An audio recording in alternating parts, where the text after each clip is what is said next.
Hello everyone, कैसे हैं? आज हम फिर लौट चुके हैं एक नए चैप्टर के साथ। एग्जाम्स को बचे हैं सिर्फ 2 दिन। आई एम श्योर आप लोग बहुत मेहनत कर रहे हो, क्योंकि ये मेहनत रुकनी नहीं चाहिए। हम सिर्फ 2 दिन दूर हैं हमारे फाइनल गोल से, जहाँ पे हमें 80 on 80 स्कोर करना है at any cost. So without wasting any time, let's start with another chapter. ये एक चैप्टर है जिसमें काफ़ी लोग बहुत डरते हैं, क्योंकि बोर्ड में कभी ये 5 मार्क के लिए आता है तो कभी ये 4 मार्क के लिए आता है। यस, आप सही सोच रहे हैं। हम बात कर रहे हैं आज के चैप्टर के बारे में, जिसका नाम है Heights and distance. Heights and distance. So let's talk about Heights and distance. ये ट्रिग्नोमेट्री का एप्लीकेशन है। यहाँ पे आपको ट्रिग्नोमेट्री के फॉर्मूलाज पता होने चाहिए, ठीक है। नाउ वी ऑल नो कि हमने लास्ट लेक्चर में डिस्कस करा था कि ट्रिग्नोमेट्री रेशियोज जो होते हैं, ट्रिग्नोमेट्रिक रेशियोज जो होते हैं, it can only be applied in a right angle triangle, right? It can only be applied in a right angle triangle. So let's have a quick revision. Assume करते हैं भैया कि ये मेरा राइट एंगल ट्रायंगल है ABC, and ये angle है जिसको मैं थीटा अज्यूम कर रहा हूं, जहां पे मेरे को सारे एंगल्स निकालने हैं। तो इसके फॉर्मूलेस हमने कर रखे हैं। अगर इसका मुझे साइन थीटा निकालना है तो फॉर्मूला क्या होता है? ऑपोजिट साइड अपॉन हाइपोटेन्यूस, करा हुआ है हमने 9th में। कॉस का फॉर्मूला क्या होता है? Adjacent side upon hypotenuse. And tan का फॉर्मूला क्या होता है? Since tan is equal to sine by cos, so that is opposite side upon adjacent side. ये सब हमने करा हुआ है। So we should remember this. और उसके reciprocals, that is cosec, sec and cot का एग्जैक्टली उसका उल्टा होगा। हालांकि इस चैप्टर के अंदर हम मेजॉरिटी ऑफ टाइम्स यही फॉर्मूला यूज करने वाले हैं, ठीक है। सो और कुछ याद रखने की जरूरत है नहीं। मैं अभी से बोल रहा हूं, हर सम में जब तक बात हाइपोटेन्यूस की नहीं आती, we are not going to use sine and cos, because if you see, sine और कॉस के फॉर्मूले में हाइपोटेन्यूस आती है, tan के फॉर्मूले में नहीं आती। So if there is any sum जिसके अंदर हाइपोटेन्यूस क्वेश्चन में है, then only you have to consider sine और cos, or else it will always be tan. Now let's talk about heights and distance. What exactly is heights and distance? इसमें trigonometry के application कैसे लगने वाले हैं? सी ना, अज्यूम करते हैं कि भाई एक बंदा है हमारे पास यहाँ पे, ठीक है ना। ये एक लेवल ग्राउंड पे खड़ा है, ना तो वो सीधा ही देखेगा, जैसे कि मैं हूं। तो अगर मेरी हाइट 6 फुट है तो मेरी आंख जो है वो सीधी जाएगी, and I am standing perpendicular to the ground, ठीक है। तो जो बंदा देखता है उसको हम लोग बोलते हैं लाइन ऑफ विजन, ठीक है। नॉर्मली जब कोई देखता है अपने हाइट के अकॉर्डिंगली, ठीक है, तो उसको हम बोलते हैं लाइन ऑफ विजन। और वो लाइन ऑफ विजन जो होती है वो ग्राउंड से हमेशा पैरेलल होती है। क्योंकि कभी किसी को देखा है क्या ऐसा देखते हुए? नहीं ना, हम सीधे खड़े रह के हम ऐसे देखते हैं, करेक्ट। तो ये मेरा है लाइन ऑफ विजन, जो हमेशा ग्राउंड से पैरेलल होगा। अगर उसे कोई ऊपर का ऑब्जेक्ट देखना है, उड़ती हुई चिड़िया देखनी है, तो वो क्या करेगा? उसको ऊपर देखना पड़ेगा। सो कैन यू सी, यहां पे लाइन ऑफ विजन के साथ एक एंगल फॉर्म हुआ, आइडियल लाइन ऑफ विजन के साथ एक एंगल फॉर्म हुआ। इसको बोलते हैं angle of elevation.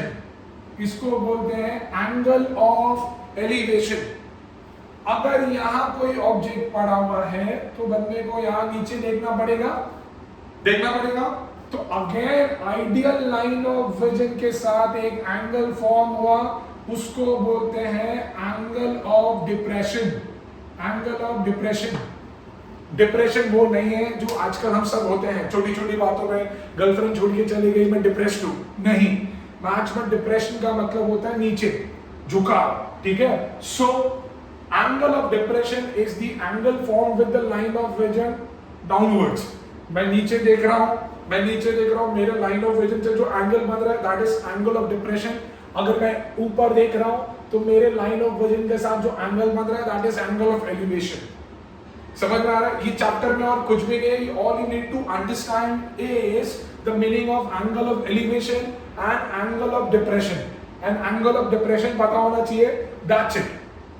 Another important thing is, if you guys are able to draw the diagram correctly, this chapter is all about drawing the diagram. So if you are able to draw the diagram correctly, फिर तो तुम्हें सिर्फ trigonometric ratio apply करने होते हैं। Then you just have to apply the trigonometric ratios and you have to solve it. So, diagram drawing is very important. जब question आता है, you need to read it carefully and then you have to move forward. Make sure कि there is a right angle triangle. If object is mentioned, ठीक है, तो object always makes an angle of 90 degree with the ground, so you have to draw an angle of 90 degree. अगर कोई person भी है तो भी, अगर person की height दी हुई है तो तुम person को ऐसे बनाओगे। अगर person की height नहीं दी है तो person will be represented by a point, तो उस बंदे को हम लोग point से represent करेंगे। समझ में आ रहा है? So हम लोग ज्यादा एक्सप्लेनेशन था नहीं, let's start with some of the sums now. देखते हैं। हाँ, मैं इसके अंदर क्वेश्चंस तो लिखूंगा नहीं because that will consume lot of time and video खामखा बड़ा बन जाएगा। So I would recommend those who are very serious के open up their text book. ठीक है, जब मैं रीड कर रहा हूँ you have to read it along with me, you have to try to draw the diagram and then cross check it with me. Alright, जितना खुद से करोगे, मैं हर बार यही बोल रहा हूँ, जितना खुद से करोगे उतना ज्यादा अच्छा है। तो guys, I am on exercise 22A। Exercise 22A हम लोग कुछ सिलेक्टेड सम्स करेंगे। Exercise 22A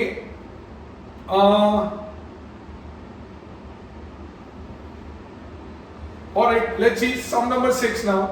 some number 6 Forget it. हम लोग सम नंबर 12 करते हैं पहले, थोड़ा डिफिकल्ट चालू करते हैं। सम number 12 guys, sum says a man stands 9 meters away from a flagpole. He observes that the angle of elevation of the top of the pole is 28 degree and the angle of depression of the bottom of the pole is 13 degree. Calculate the height of the pole.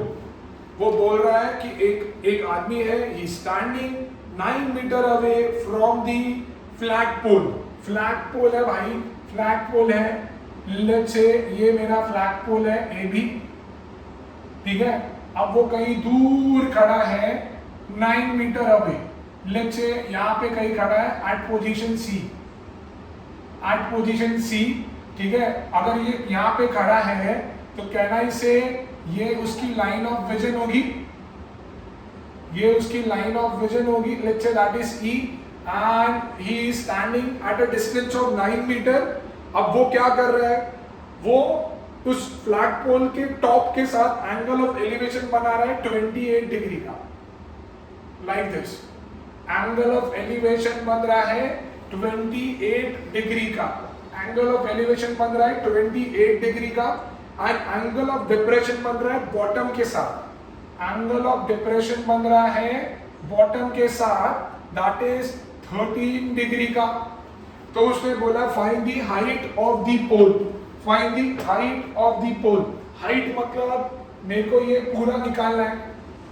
अब one go में तो निकलेगा नहीं, हम क्या करेंगे, first will take this triangle, ठीक है।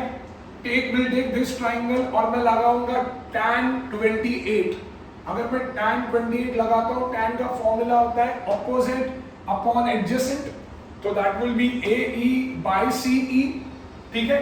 tan 28 का हम लोग वैल्यू निकाल सकते हैं फ्रॉम द टेबल, ठीक है। CE का वैल्यू दिया हुआ है, once we cross multiply we'll get the value of AE. Similarly in triangle CEB again we're going to use tan 13, ठीक है, ऑपोजिट अपॉन एडजेसेंट। सेम तरीके से मेरे को PE आ जाएगा, हम दोनों को ऐड कर देंगे तो मुझे AB आ जाएगा और AB आ गया मतलब मुझे हाइट ऑफ द फ्लैग पोल आ गया।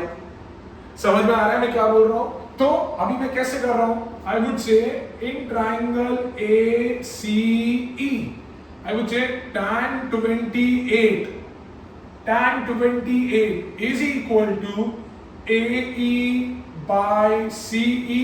tan 28 का वैल्यू निकालना पड़ेगा फ्रॉम द टेबल। पीछे जो तुम्हारे नेचुरल टेंजेंट्स का वैल्यू दिया है उसमें you have to check tan 28 का 0 चेक करो बच्चा लोग।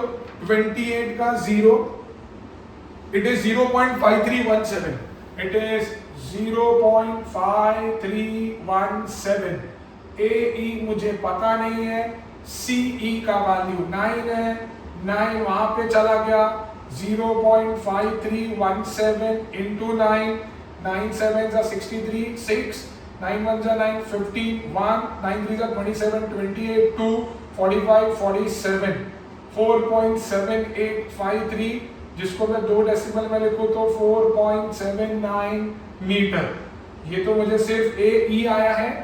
Now I'm going to talk about triangle BCE। यहाँ पे मैं tan 13 लगाऊंगा, that is opposite, that is BE by CE। tan 13 again, अरे रे बंद कर दिया मैंने।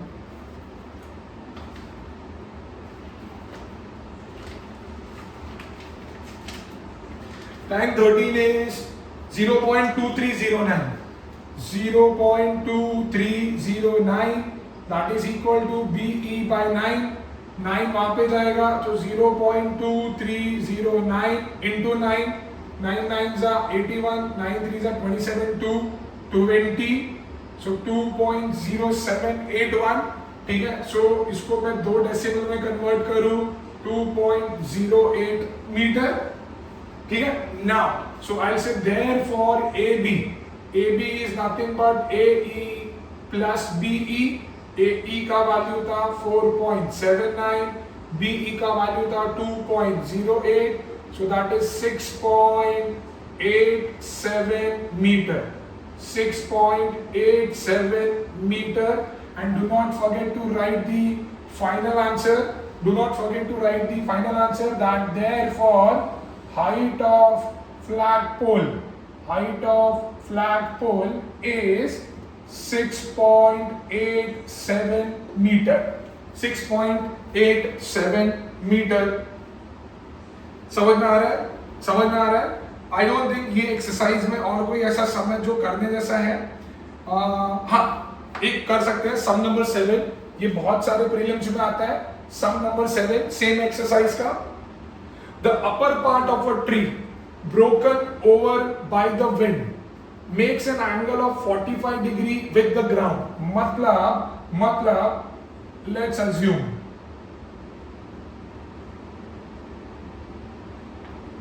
ये मैंने जो डॉटेड लाइन बनाया that was the upper part of the tree, ठीक है। जो गिर गया नीचे,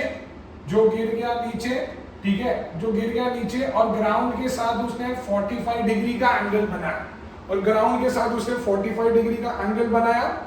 and the distance from the root to the point where the top of the tree touches the ground is 15 meter. अब ये जो टॉप गिरा है वो रूट से 15 मीटर के डिस्टेंस पे है, what was the height of the tree before it was broken. उसने बोला कि भाई हाइट क्या था ट्री का टूटने के पहले, मतलब मेरे को ये पूरी हाइट निकालनी है, क्योंकि अगर टूटा नहीं होता तो पूरी जो हाइट थी वो ट्री की AC थी, करेक्ट है। तो मुझे ये पूरा निकालना है। अब वन गो में तो हम निकाल नहीं सकते हैं, पहले मैं कोई ट्रिग्नोमेट्रिक रेशियो का यूज करूंगा जिससे मुझे BC आए। अब ABC इधर आ गया है तो अब मेरे को AB भी निकालना पड़ेगा। और सिंस ये हाइपोटेनियस है तो जैसे मैंने चैप्टर के शुरुआत में बोला था कि जब भी हाइपोटेनियस होता है तो think of sine and cos, right. So let's start now. तो अभी मैं बोलूंगा इन ट्राइंगल ABC, ठीक है। अगर मुझे ये साइड निकालना है तो मुझे tan 45 लगाना पड़ेगा, and tan 45 is BC by CA। BC tan 45 is 1, BC पता नहीं है, CA is 15, क्रॉस मल्टीप्लाई किया तो BC is 15 meters. BC is 15 meters. Now अभी मुझे BC मिल गया. I have to find AB. कुछ भी लगा लो यार, साइन लगा दो, कॉस लगा दो, क्योंकि अब तो ये भी साइड पता हो गई है, अब ये भी पता हो गई है. ठीक है, तो वापस मैं बोलूंगा अभी लेट्स से cos 45. cos 45 होता है adjacent, that is AC upon hypotenuse, that is AB. cos 45 is 1/√2 और AC is 15. AB मेरे को पता नहीं है, क्रॉस मल्टीप्लाई किया, AB is 15√2. √2 का वैल्यू 1.414 याद रखना पड़ेगा सबको. सो दैट इज 15 4 जा 60 का 6, 15 1 जा 50 एंड 6 21 का 2, 60 62 का 6, 21.21 metre. 21.21 meter. So therefore height of tree before it was broken, that is AC is equal to AB plus BC. AB की वैल्यू है 21.21 प्लस BC की वैल्यू है 50. So that is 36.21 meter. That is 36.21 meter. समझा? If you see, solving is very simple. It is all about drawing a diagram. Solving तो हम बहुत आराम से कर सकते हैं. देखो ज्यादा कैलकुलेशन भी नहीं है. ठीक है, जैसे मैं बार बार बोल रहा हूँ, डायग्राम बहुत इंपॉर्टेंट है और ये तभी पॉसिबल होगा जब तुम क्वेश्चन रीड करोगे ठीक से. ठीक है. सो आई थिंक ये एक्सरसाइज में ज्यादा कुछ था नहीं.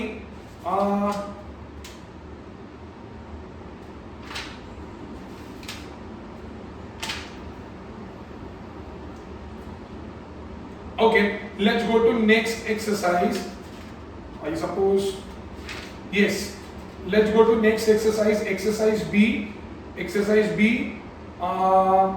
Sum number 4. Exercise B, sum number 4, guys. Sum number 4.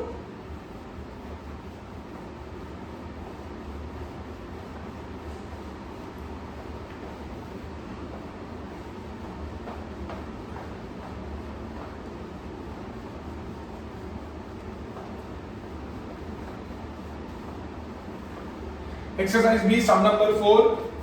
Alright, so I'm reading the sum now. Now, उसने बोला from the top of a lighthouse which is 100 meter high. Let's draw a lighthouse which is 100 meter high.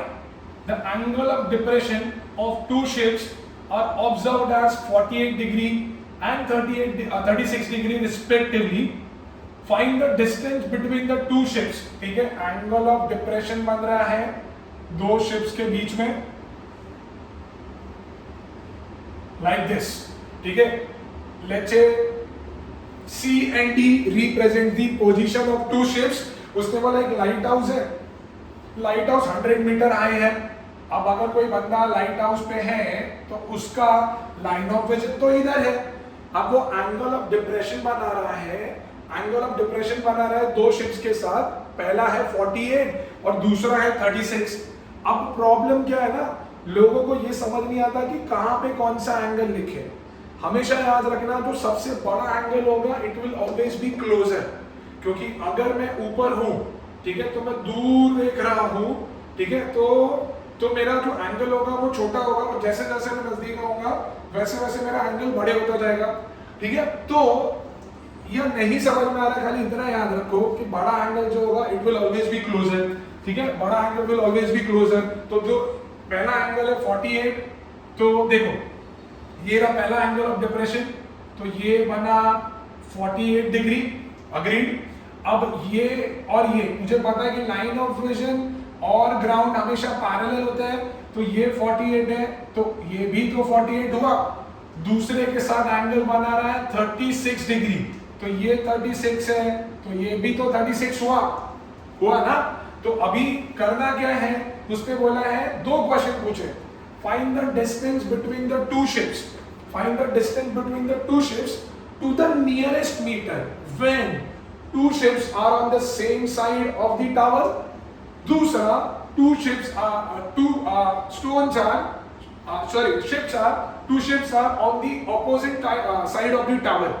पहला है कि जब दोनों ship tower के एक ही side में है तब उनके बीच का डिस्टेंस दैट इज अपने को CD निकालना है, ठीक है। और दूसरा, जब दोनों शिप टावर के ऑपोजिट साइड में है, ऑपोजिट साइड में है तो डायग्राम ऐसे बनेगा, ठीक है। Let's say this is A, this is B, this is C, this is D। C के साथ बना 48 डिग्री, ठीक है।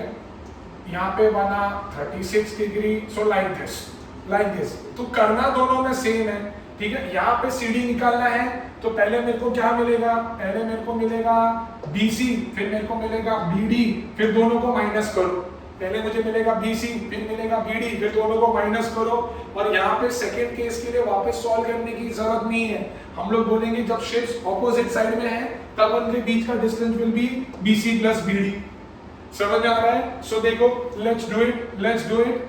पहले I'll start with the smaller triangle, that is in triangle ABC. So in triangle ABC, I would say tan 48 would be equal to AB by BC. Tan 48 would be equal to AB by BC. अब tan 48 is AB by BC. AB का value पता है, 48 का value चलो ढूंढ लेते हैं, बाद में मैं बताता हूँ कि मैं ऐसा क्यों कर रहा हूँ।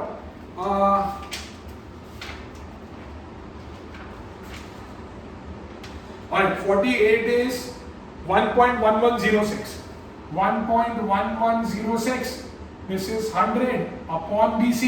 फिर तुम करोगे BC is equal to 100 upon 1.1106 करोगे, है ना। और फिर बोलोगे सर फंस गए, मैं ये निकाल के रखता हूँ, बार बार मुझे ढूंढना पड़ता है। फिर तुम बोलोगे सर फंस गए, अब कैसे डिवाइड करें? सर पेपर का टाइम खत्म हो जाएगा, डिवीजन खत्म नहीं होगा भाई, नहीं होगा। So whenever angles are odd and base is not given, ठीक है, तो उसके लिए एक और शॉर्टकट है भाई, उसके लिए और एक शॉर्टकट है। वो शॉर्टकट ये है कि ये ट्राइंगल ABC के अंदर एंगल सम प्रॉपर्टी लगा दो, ट्राइंगल ABC के अंदर एंगल सम प्रॉपर्टी लगा दो, तो मुझे पता है कि ये B 90 है, ये 48 है, so this has to be 42, और यहाँ लगाओ tan। अब यहाँ लगाओ tan। समझ में आ रहा है मैं क्यों कर रहा हूँ? Because it is not possible to divide this. I am not saying it is not impossible, but it will take lot of time and we don't have that much of time. Sum is very simple, but यहाँ पे जाके तुम अटक जाओगे। तो इससे अच्छा मैंने क्या किया, मैंने ट्राइंगल के अंदर एंगल सम प्रॉपर्टी लगाया, ये 48 था, ये 42 हुआ। नाउ इंस्टेड ऑफ यूजिंग और अप्लाइंग tan हियर, अब मैं मेरा tan यहाँ लगाऊंगा। देखो इसको मैं इरेज नहीं कर रहा, मैं बाद में बताऊंगा। अब देखो, now I would say in triangle ABC I would say tan 42 would be BC by AB upon 100। 42 का जो भी वैल्यू हो, 0 पॉइंट एनीथिंग। अब तो कितना सिंपल होगा, 100 डिवाइड हो रहा है, वहां भेजना है, और किसी भी नंबर को 100 से डिवाइड करना, अरे 100 से मल्टीप्लाई करना इज सो सिंपल। खाली मेरे को डेसिमल को राइट में शिफ्ट करना है भाई। समझ में आ रहा है? सो देखो tan 42 का वैल्यू क्या है, tan 42 is 0.9004, 0.9004। अब ये यहां चला गया तो BC would be 90.04 meter, BC would be 90.04 meter. कितना फटाफट हो गया। अब अगर मैं tan इन ट्राइंगल ABD लगा रहा हूं, ठीक है, तो इन ट्राइंगल ABD होगा क्या भाई, होगा क्या, वापस यहाँ पे 36 लगाऊंगा ना तो सेम ही होने वाला है, 36 लगाऊंगा तो सेम ही होने वाला है। रादर देन दैट ये पूरा निकालो, तो ये 90, ये 36, तो आई सपोज ये होगा 54, ये होगा 54। समझ में आ रहा है? 80 90 बरोबर है। तो आप लगाओ यहाँ पे tan 54, so tan 54 would be BD by AB, BD by AB, BD मुझे फाइंड करना है, ए बी दिया है 100 and tan 54 is 1.3764. 1.3764 cross multiply करूंगा, so that would be 137.64 metre आ गया। तो अब first when ships are on the same side, जब ships मेरे same side पे होंगे, so therefore distance between them, that is CD, that would be BD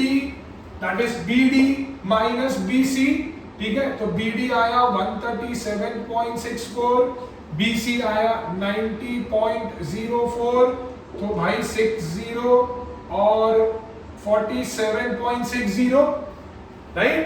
पर उसने बोला नियरेस्ट मीटर चाहिए, so that is equal to 48 meter, bracket में लिख दो भाई नियरेस्ट मीटर, ताकि समझ में आए उसको कि हमने क्यों किया। सो नियरेस्ट मीटर पे आया 48 मीटर, बराबर है, समझा। नाउ अभी खाली मुझे लिखना है सेकंड आई वुड से when ships are on the opposite side, when the ships are on the opposite side, so therefore distance between them, so that is distance between them is CD, ठीक है। CD that is again equal to BC plus BD I suppose, ठीक है। BC is 90.04, this is 137.64, so that is 227.68, that is equal to 228 meter, that is to nearest meter, so understood कि मैंने ये क्या किया है और क्यों नहीं किया और क्यों इरेज नहीं किया, so that you guys can compare कि लाइफ कितनी सिंपल हो गई। सो नेक्स्ट टाइम जब तुम यहाँ आओगे, ठीक है, तो instead of writing this much तुमको क्लिक यही हो जाना चाहिए कि एंगल भी ऑड है, बेस भी नहीं पता, एंगल भी ऑड है, बेस भी नहीं पता, तो सीधा मुझे एंगल चेंज करना है, by applying angle sum property of a triangle. अभी क्लियर है ना, क्लियर है। चलो फिर ये आप कॉपी कर सकते हो एंड विल इरेज इट ना, इरेज तो करें।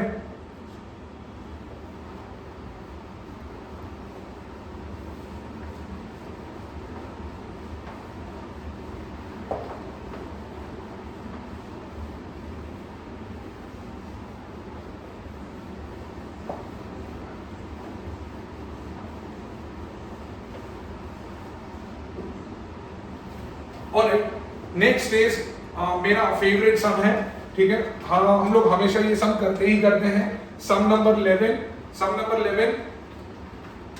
देखो ना, मैं रीड कर रहा हूं। A person standing on the bank of a river observes that the angle of elevation of the top of a tree standing on the opposite bank is 60 degree. मतलब भाई एक ट्री है, ठीक है, ये बीच में यहाँ पे नदी है और उसके ऑपोजिट बैंक पे एक बंदा खड़ा है जो ट्री के टॉप को देख रहा है और एंगल ऑफ एलिवेशन बना रहा है 30 डिग्री का। 30 डिग्री, यस, विच इज कहा गया 60 डिग्री का बना रहा है, 60 डिग्री का बना रहा है। Then when he moves 40 meter away from the bank, अब वो क्या कर रहा है, अब वो बैंक से दूर जा रहा है, अब वो किनारे से दूर चला गया और 40 meter, and now he observes the top of the tree, और अब जो एंगल ऑफ एलिवेशन बन रहा है वो 30 का बन रहा है। अब जो एंगल ऑफ एलिवेशन बन रहा है वो 30 डिग्री का बन रहा है। तो उसने दो क्वेश्चन पूछे हैं। पहला पूछा है find the height of the tree, that is AB, and correct to 2 decimal place, मुझे 2 डेसिमल प्लेस पे करेक्ट करना है। एंड दूसरा पूछा है विड्थ ऑफ द रिवर, यही तो है ना नदी। वो पहले बैंक पे खड़ा था, एक किनारे पे खड़ा था, ऑपोजिट किनारे पे ट्री था, ट्री को देखा 60 डिग्री का एंगल बना, फिर 40 मीटर और दूर गया, 40 मीटर और दूर गया, ट्री को देखा, 30 डिग्री का एंगल बना। उसने बोला ट्री का हाइट फाइंड करो अप टू 2 डेसिमल प्लेस और width of the river find करो। तो भाई तो अभी करेंगे क्या, इसमें एक और नई चीज आती है। वो नई चीज क्या है? नई चीज ये है कि कभी भी पहले वाले छोटे वाले ट्राइंगल के अंदर जब तुमको बेस और हाइट नहीं पता, जब तुमको बेस और हाइट नहीं पता तो ऑलवेज बेस को x एज्यूम करो, ऑलवेज बेस को x एज्यूम करो और फिर आगे बढ़ो। Always remember that whenever in a smaller triangle your height and base is not known, so always assume your base as x। देखो मैं कैसे कर रहा हूं, मैं बोल रहा हूं let BC equal to x meter. now start with the smaller triangle। अब मैं बोलूंगा in triangle ABC लगाओ tan 60, so tan 60 would be AB by BC। tan 60 होता है भैया √3, AB पता नहीं है, BC मैंने x अज्यूम करा था, तो BC का AB का वैल्यू आया, AB का वैल्यू आया x√3 मीटर आया ना। अभी अगर मुझे बड़े वाले ट्राइंगल में ट्रिग्नोमेट्रिक रेशियो लगाना है तो मुझे ये पूरी साइड पता होनी चाहिए, मुझे ये पूरी साइड पता होनी चाहिए। तो पहले निकालो पूरी side. So BD would be BC plus CD, BC का वैल्यू x, CD का वैल्यू 40, सो BD आ गया x plus 40। Now I would say in triangle ABD I would say tan 30 would be AB by BD, AB by BD, tan 30 is 1 by √3, AB x√3 आया था हमको, BD मुझे दिया है x plus 40, cross multiply करेंगे तो ये मुझे देगा 3x is equal to x plus 40, solve करेंगे 2x is equal to 40, x is equal to 20। x कौन था? BC था, so I will say therefore BC जो x था that is 20 मीटर।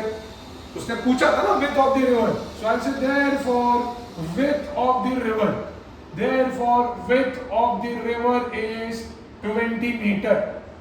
अब उसने पूछा है हाइट ऑफ द ट्री भी तो पूछा है, height of the tree AB था, क्या था AB that was x√3, तो 20 into √3 का वैल्यू इज 1.732, तो भाई पीछे जीरो तो आएगा इसकी वजह से, 2 2s are 4, 3 2s are 6, 7 2s are 14 and 3 1 2 3 34.64।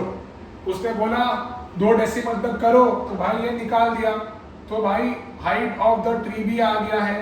So I say therefore height of the tree, therefore height of the tree is 34.64 meter, is 34.64 meter. आया तुम सबको भी? I'm sure तुमको भी आया ही रहेगा। अच्छा समय ये, मतलब बहुत हार्ड भी नहीं है और सिंपल, तो अभी मैं क्या ही बोलूं। ठीक है, सो आगे बढ़ते हैं, देखते हैं और कौन सा सॉल्वेबल है।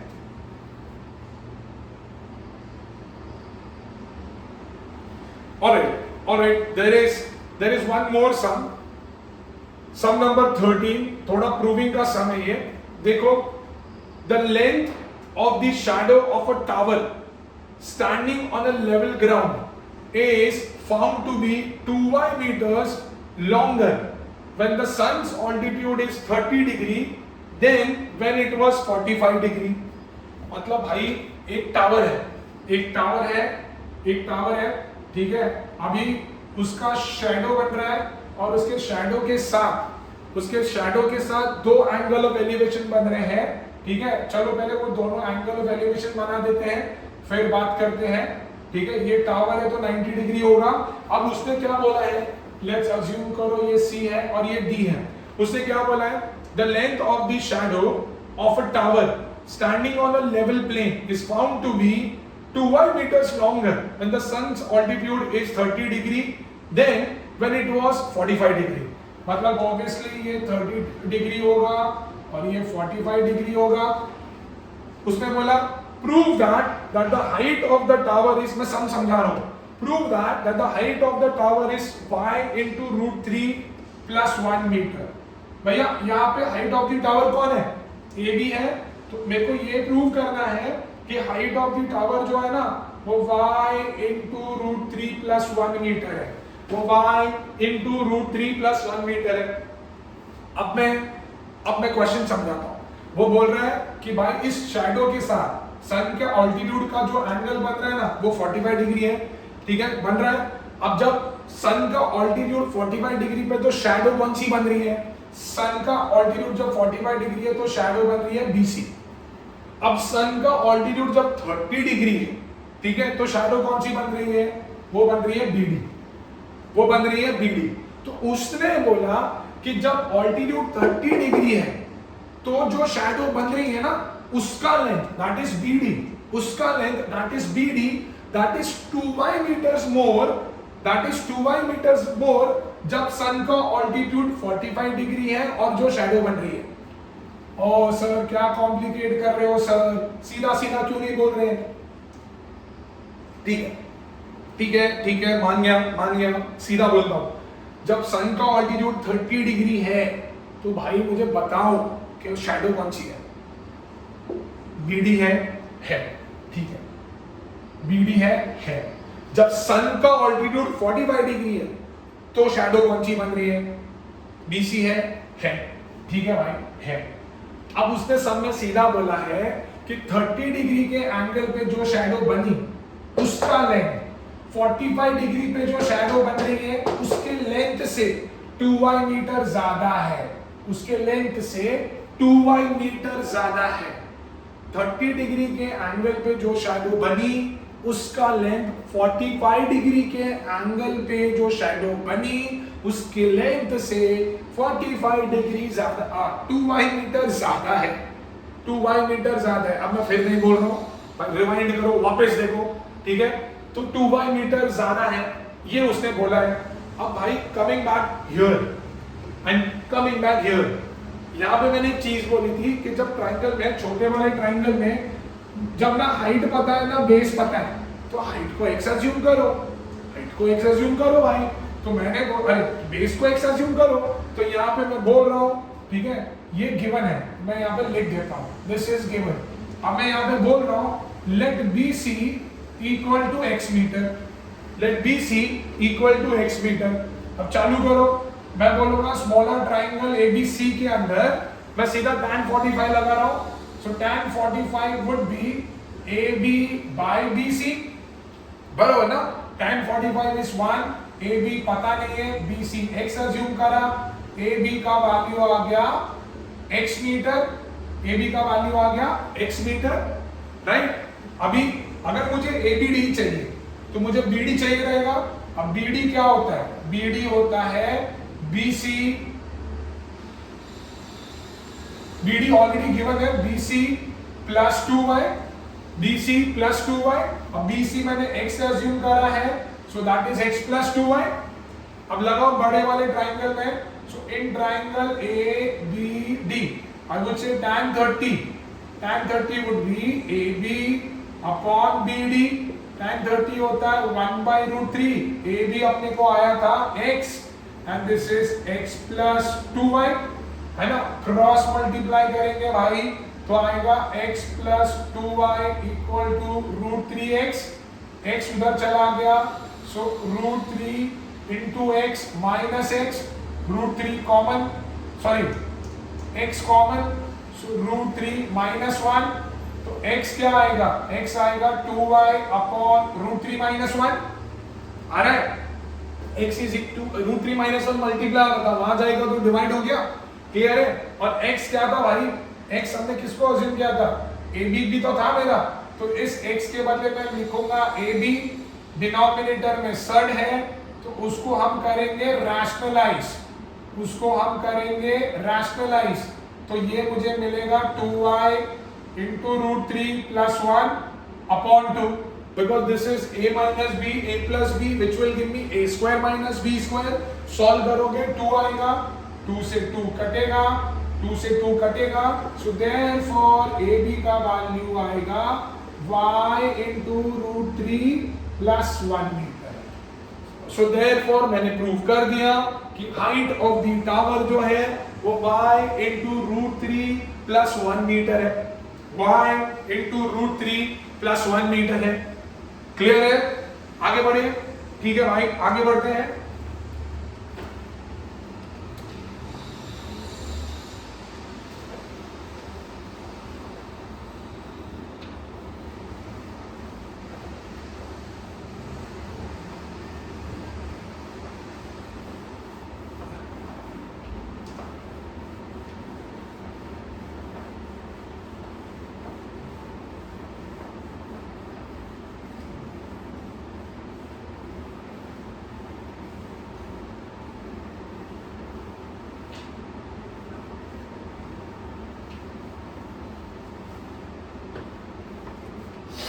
और देखो अभी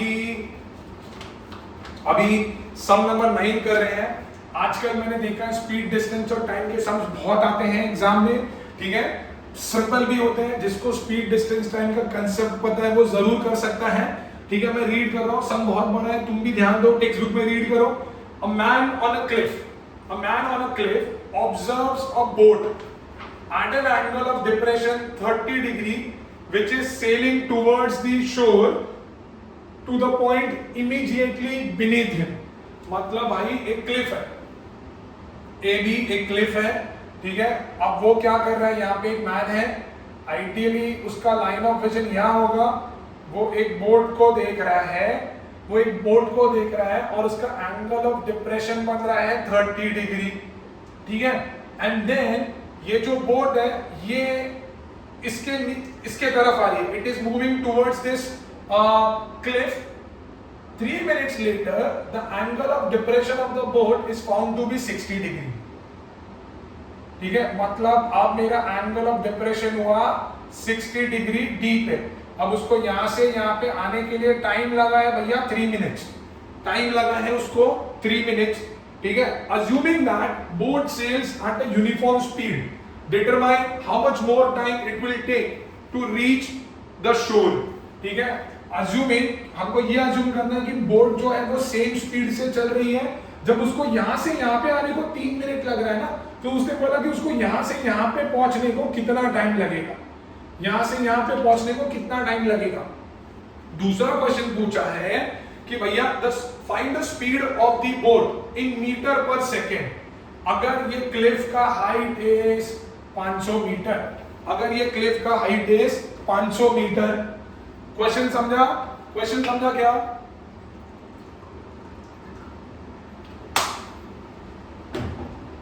देखो मैं वापस रीड कर रहा हूं, वापस समझा रहा हूं। एक क्लिफ है, उसके ऊपर एक आदमी बैठा है। ठीक है, अब एक बोट को वो देख रहा है, तो एंगल ऑफ डिप्रेशन जो है वो 30 डिग्री का बन रहा है। अब ये जो बोट है ना वो क्लिफ की तरफ आ रही है। ठीक है, अब उसने देखा एक बार बोट को, फिर यहां कहीं देख रहा था, 3 मिनट के बाद उसने बोट को फिर देखा, अरे बोट तो वहां थी, अब यहां आ गई। तो अब उस बोट का जो डिप्रेशन बना है वो 60 डिग्री बना है। तो वो क्वेश्चन पूछ रहा है कि अगर उस बोट को यहां से यहां पे आने को 3 मिनट लगा, तो यहां से शोर पे आने को कितना टाइम लगेगा। दूसरा उसने बोला कि अगर height of the cliff 500 meter है तो बोट की स्पीड कितनी है। ठीक है, again will keep it simple. अगर मेरे को टाइम फाइंड करना है, टाइम का फॉर्मूला होता है डिस्टेंस अपॉन स्पीड। टाइम का फॉर्मूला होता है डिस्टेंस अपॉन स्पीड। इसका टाइम दिया हुआ है, इसका टाइम मुझे दिया हुआ है, तो मुझे करना क्या है, देखो सबसे पहले मुझे BD की वैल्यू निकालनी है, मुझे DC की वैल्यू निकालनी है, मुझे BD की वैल्यू निकालनी है, मुझे DC की वैल्यू निकालनी है। ठीक है, DC का वैल्यू आया मतलब डिस्टेंस आया, डिस्टेंस आया उसको डिवाइड बाय 3 करूंगा। ठीक है, distance upon time is speed. वो जो स्पीड आएगी ये मेरा डिस्टेंस है ही, उस डिस्टेंस को उस स्पीड से डिवाइड करूंगा तो मुझे टाइम आ जाएगा, मुझे इसका आंसर आ जाएगा। देखो मैं बता रहा हूं, अभी मैंने बोला था जब भी ट्राइंगल के अंदर बेस और हाइट पता नहीं होती तो हम बेस को x बोलते हैं। सर ये 500 दिया है ना, अरे वो दूसरे क्वेश्चन के लिए दिया है भाई, पहले क्वेश्चन में कुछ नहीं दिया है। ठीक है, तो मैं बोलूंगा let BD equal to x meter. तो नाउ छोटे वाले triangle, in triangle ABD tan 60 लगाओ भैया, तो tan 60 क्या होगा, AB by BD। A B by B D tan 60 दिया हुआ है √3, ए बी पता नहीं है, बी डी मेरा x था, सॉल्व करा तो ए बी मुझे आया x√3 मीटर। ठीक है, यहां तक कोई दिक्कत नहीं है भाई, कोई दिक्कत नहीं है। मेरा कैप कहां गया? यहां तक कोई दिक्कत नहीं है। आगे बढ़ते हैं। अभी मुझे पूरा BC चाहिए, तो उसके लिए मैं जाऊंगा ट्राइंगल ABC के अंदर।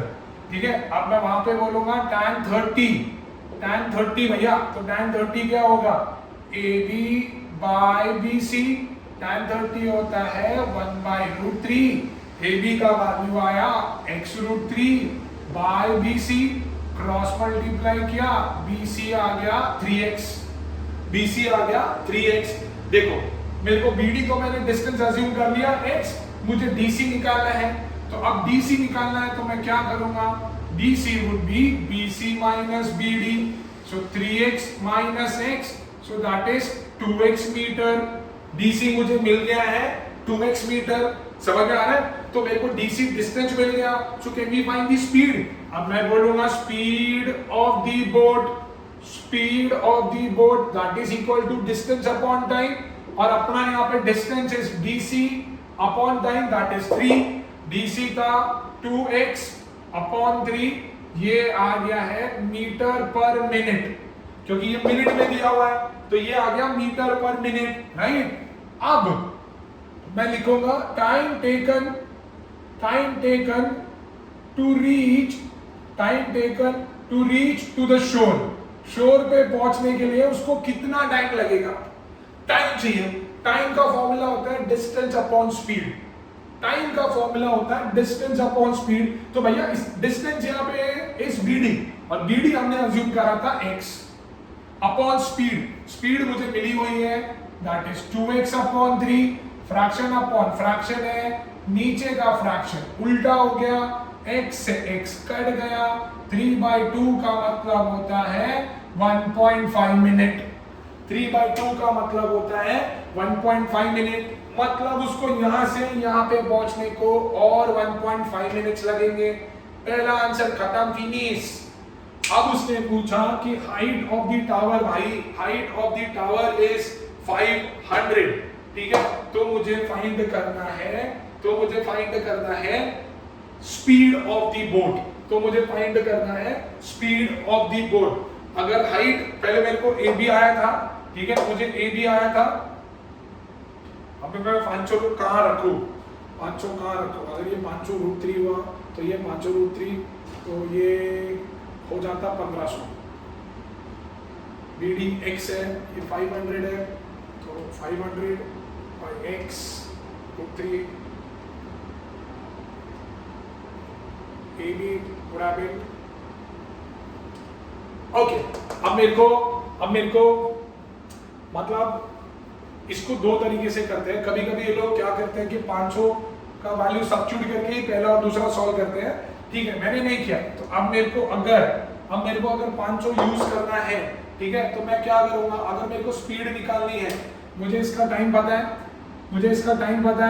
इसका भी टाइम पता चल गया 1.5, तो अभी मैं क्या करूंगा? मैं सिर्फ BD निकालूंगा। देखो, तो अब मैं बोलूंगा in triangle ABD tan 60 would be AB by BD, tan 60 is √3, AB is 500, BD मुझे पता नहीं है, so BD would be 500 by √3। आ गया ना? अब मेरे को स्पीड चाहिए भाई, तो speed of boat is equal to distance upon time. तो डिस्टेंस कितना था भाई? ये रहा, डिस्टेंस था 500 अपॉन √3। टाइम कितना था? टाइम लगा था 1.5। इस 1.5 को can be writed as 3/2। Fraction by fraction है, ये वाला फ्रैक्शन हो गया उल्टा। अब रैशनलाइज कर दो, 2/3 हुआ ना, तो अब रैशनलाइज कर दो, तो ये हो गया 1000√3 by 9। तो ये जो मुझे आएगा वो आएगा मीटर पर मिनट में। पर उन्होंने बोला कि मेरे को बोट का स्पीड मीटर पर सेकेंड में चाहिए, तो नीचे जो मिनट है उसको सेकेंड में कन्वर्ट करो। तो भैया मैंने 60 से मल्टीप्लाई कर दिया, 60 से मल्टीप्लाई कर दिया, तो ये हो गया 50 सा, ये हो गया 3 सा, 50√3/27, √3 का वैल्यू रख दो 1.732 by 27, 0, 5 2 are 10, 15, 16 का 1, 35, 36 का 3, 8, तो that is 86.6 by 27, ठीक है, by 27, so multiply, divide कर लो भाई 27 divided by 86.6, 27 3 are 81, 5.56, 27 2 are 54, 2, 0, 0, 27 7 7 49, 189, 3.207, which is nothing but 3.21 meter per second, 3.21 meter per second, 3.21 meter per second, ठीक है। तो ये मेरी बोट की स्पीड थी, ये मेरी बोट की स्पीड थी। थोड़ा सा लंबा था सम, और एक सम करेंगे ऐसा, ठीक है। मेरे को जब स्पीड फाइंड करनी थी, उसने सेकंड केस में बोला कि भाई टावर की हाइट जो है वो 500 मीटर है, टावर की हाइट जो है वो 500 मीटर है। तो मैंने क्या किया, मुझे ऑलरेडी इसका टाइम पता था, और मुझे पता है speed is equal to what, speed is equal to distance by time, ठीक है। तो डिस्टेंस मतलब बीडी, एक बार मैंने बीडी निकाल लिया तो उसको डिवाइड बाय टाइम कर दूंगा तो मुझे स्पीड आ जाएगी। तो मैंने क्या किया, वापस फाइंडर के अंदर 1060 लगाया, मेरे को बीडी मिला, बीडी मिला तो मैंने स्पीड निकाला which is distance upon time. यहाँ पे जो डिस्टेंस था वो बीडी था, जिसका वैल्यू 500/√3 था, टाइम था जो 1.5 था, उसको मैंने 3/2 लिखा और फिर सॉल्व किया, फिर मैंने सॉल्व किया, है ना। एक और सम है एग्जाम्पल में, मैं इसीलिए इस पे फोकस कर रहा हूं क्योंकि आजकल आ रहे हैं ये स्पीड डिस्टेंस टाइम के सम।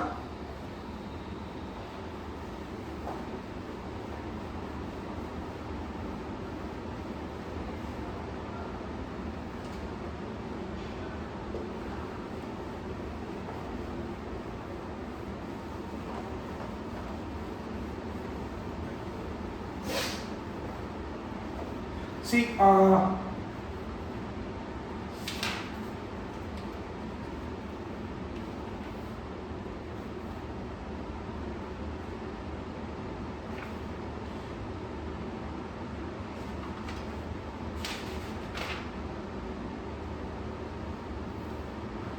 there is one sum, sum number 7, sum number 7 example है ये, example 7, we are on page number 343, page number 343।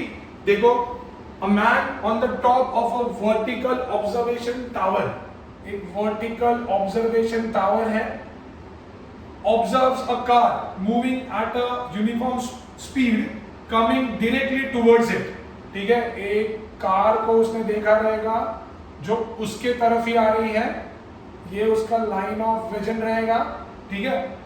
If it takes 12 minutes for the angle of depression to change from 30 to 45, मतलब भैया पहले 30 था, फिर 45 हुआ और उसको चेंज होने को 12 मिनट लगे, मतलब ये 30 डिग्री था और ये 45 डिग्री था, तो ये जो मेरा एंगल ऑफ डिप्रेशन चेंज हुआ है उसके लिए इट टुक 12 मिनट, उसके लिए उसको 12 मिनट लगे। How soon after this will the car reach the observation tower? इसके बाद उसको कितना टाइम लगेगा यहाँ से यहाँ तक पहुँचने के लिए? Isn't it same? Isn't it same what we did just now? इसके पहले का जो सम था उसमें भी ऐसा था, वहाँ पे instead of 12 minutes वहाँ पे 3 minutes था, यहाँ पे सिर्फ वैल्यू चेंज हो गया, concept will remain same, concept will remain same. उसने बोला कि C से D को पहुंचने के लिए 12 मिनट लगा, तो D से B तक पहुंचने के लिए कितना टाइम लगेगा? टाइम का फॉर्मूला होता है distance upon speed.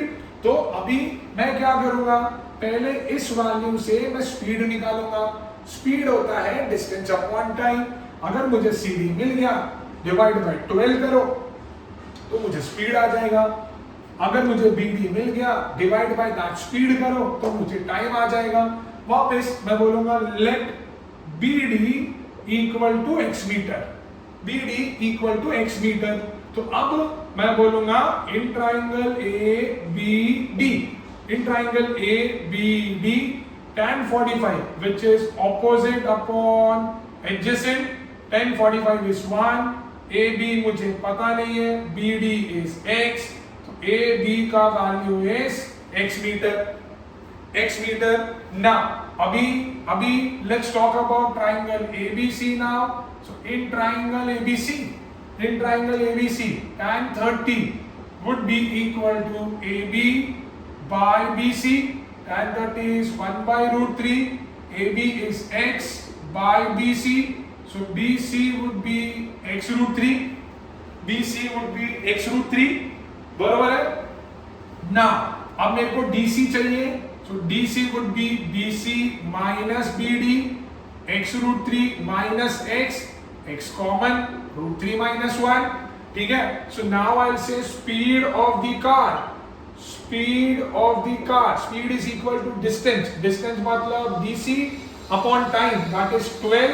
So x into root 3 minus 1 upon 12 meter per minute, ये मुझे स्पीड मिल गया। अब मेरे को टाइम चाहिए यहां से यहां तक पहुंचने के लिए। So time taken to reach to the observation tower, so that is equal to speed, distance upon speed. Distance is BD upon speed is x root 3 minus 1 upon 12.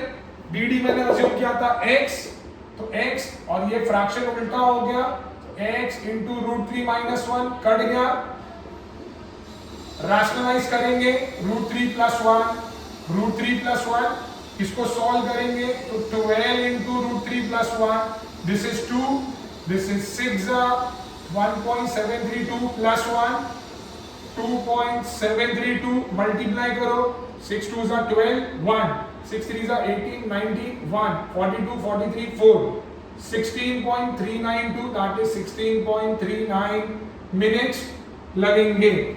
Check कर लेते हैं, yes 16.39 मिनट्स लगेंगे, मतलब वो car को यहां से इस बेस तक पहुंचने के लिए और 16.39 मिनट्स लगेंगे।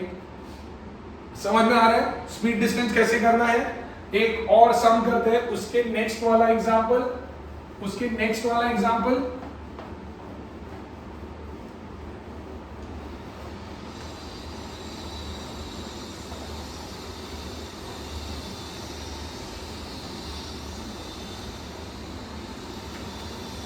नेक्स्ट वाला एग्जांपल है some number 8। The angle of elevation of a stationary cloud from a point which is 25 metre above a lake. भाई एक ये लेक है, ठीक है, और यहाँ पे क्लाउड है, एक पॉइंट है, लेट्स से ये 25 मीटर अबव, ये सरफेस है मेरी लेक की, 25 मीटर अबव द लेक है।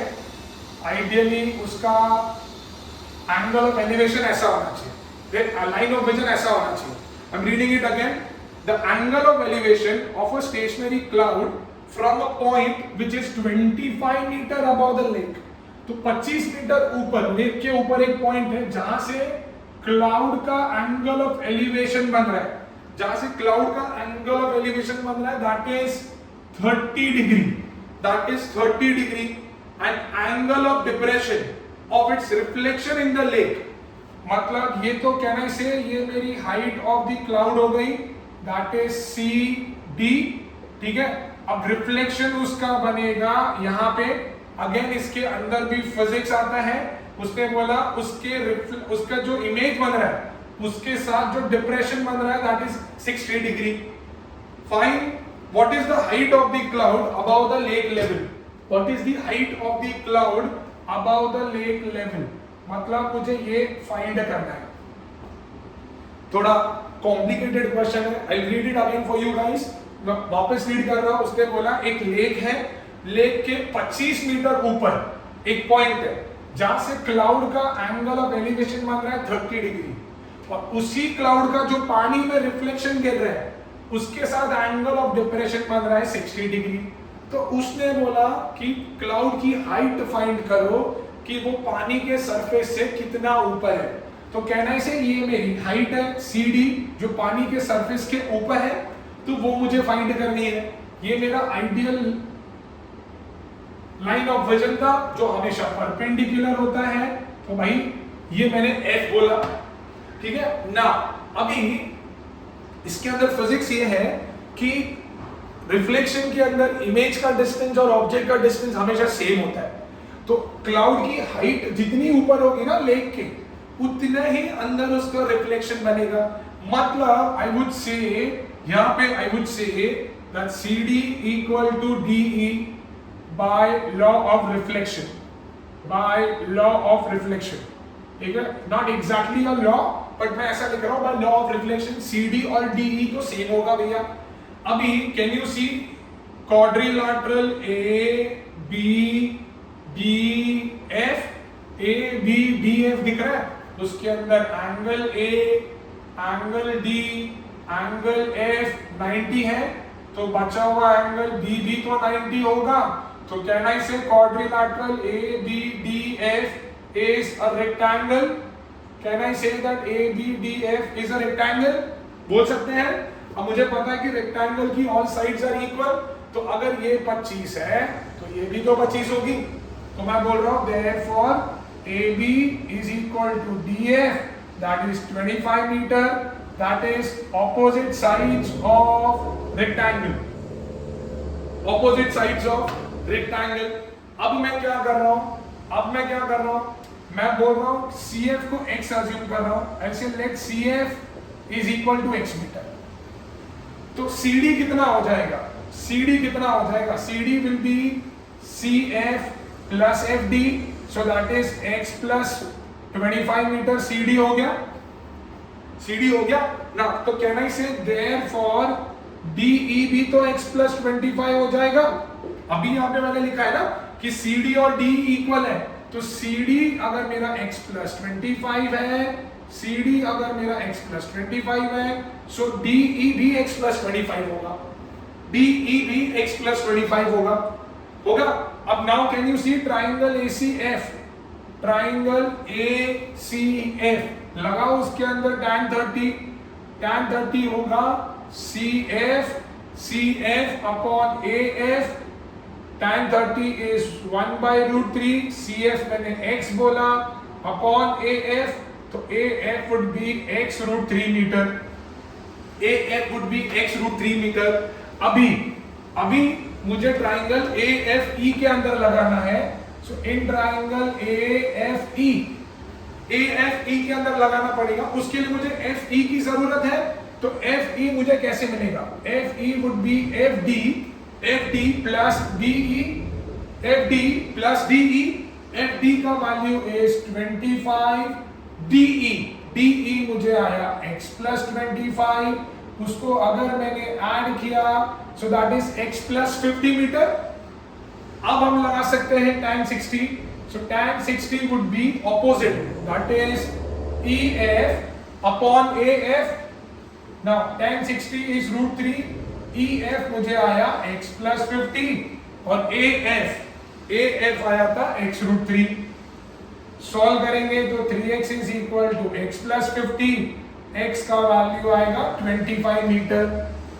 सो देयरफॉर CD जो x plus 25 था, that would be 25 plus 25, 50 meter, that is 25 plus 25, 50 meter. Sorry पता है मेरे को थोड़ा सा कॉम्प्लिकेटेड सम था, थोड़ा फिजिक्स था, ठीक है, और थोड़ा मुझे लग रहा है मैंने बहुत फटाफट ले लिया।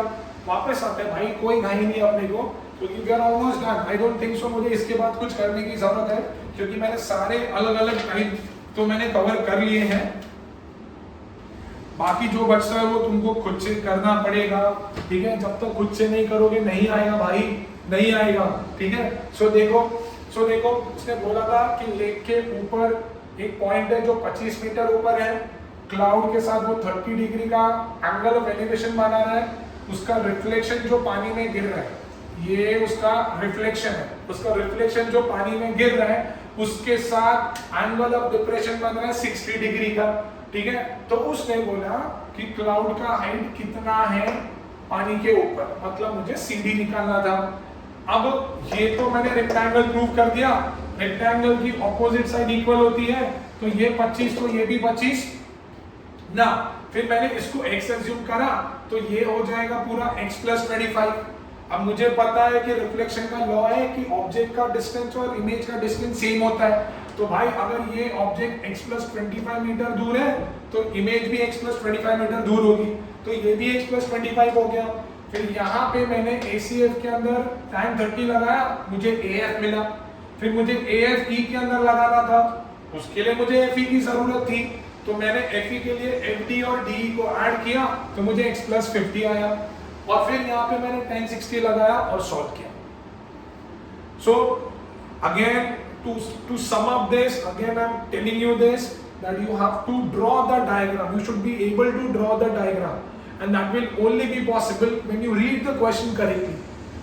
नहीं तो नहीं होगा, but I'm sure जरूर होगा तुमसे। क्वेश्चन अच्छे से रीड करो, नहीं आ रहा है 2 बार रीड करो, 3 बार रीड करो, आ ही जाएगा। राइट एंगल ट्रायंगल की साइन बनाना मत भूलना, लाइन ऑफ विजन बनाना मत भूलना, समझ में आ रहा है? Alright, so that is it from my side from this chapter today. Now we're going to come back with one more chapter. Till then, keep studying. All the very best. Thank you.